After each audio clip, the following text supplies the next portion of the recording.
Tarzan versus the gorilla. A battle of strength, spirit, and redemption.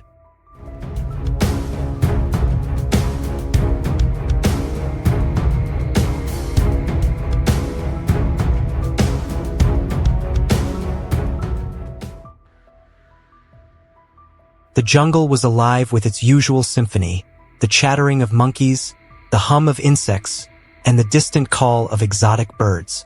But amidst this melody, a new sound reverberated, a sound that silenced the chatter, stilled the air, and sent ripples of unease through the vast expanse of green.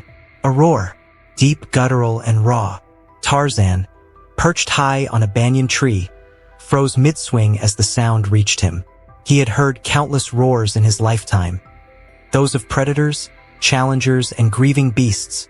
But this was different. It carried not just anger, but an overwhelming sorrow that weighed heavy in the air. He leapt down to the forest floor, landing silently. His sharp ears and instincts guided him toward the source. As he moved, the jungle seemed unusually tense, as though holding its breath. Animals scurried away, their eyes wide with fear. Tarzan stopped a passing troop of monkeys, speaking in their chittering tongue. "What happened here?" he asked. "The silverback," one of them squealed, trembling. "Kuro has gone mad. He attacks everything in sight. Run, Tarzan, before he finds you." But Tarzan did not run. He had known Kuro since he was a child. The mighty silverback had once been the leader of a peaceful troop, a protector of the jungle's balance. What could have driven him to madness? As he drew closer to the clearing, Tarzan began to understand. The air smelled of smoke and death. The poachers had come. He crouched low, examining the ground. There were boot prints and signs of a struggle, broken branches, claw marks, and blood. The story was clear. The poachers had attacked Kuro's family. Tarzan's fists clenched. He hated these intruders who desecrated the jungle for greed. But first, he needed to find Kuro before the gorilla's rampage destroyed more than just the poacher's trail. When he reached the clearing, Kuro was there. His massive form hunched under the weight of his fury. His silver back gleamed in the dappled sunlight, but his eyes were wild, his massive chest heaving with every breath. Around him lay the signs of his rage: uprooted trees, shattered boulders, and the carcass of an unlucky jaguar.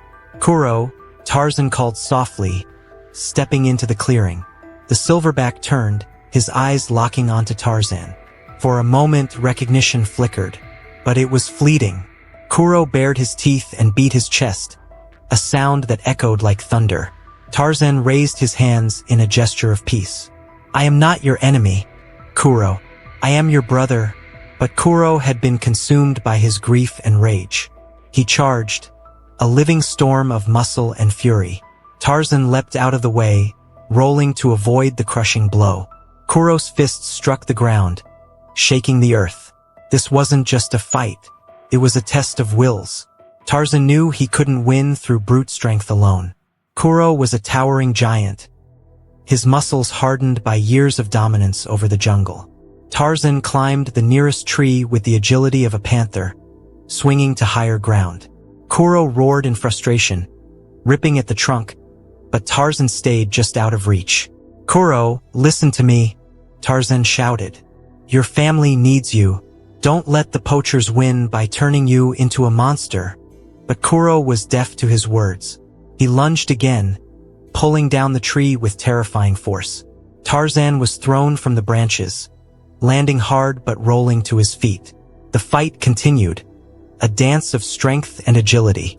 Tarzan used the jungle as his ally, swinging on vines, ducking behind trees, and leading Kuro into positions where his size became a disadvantage.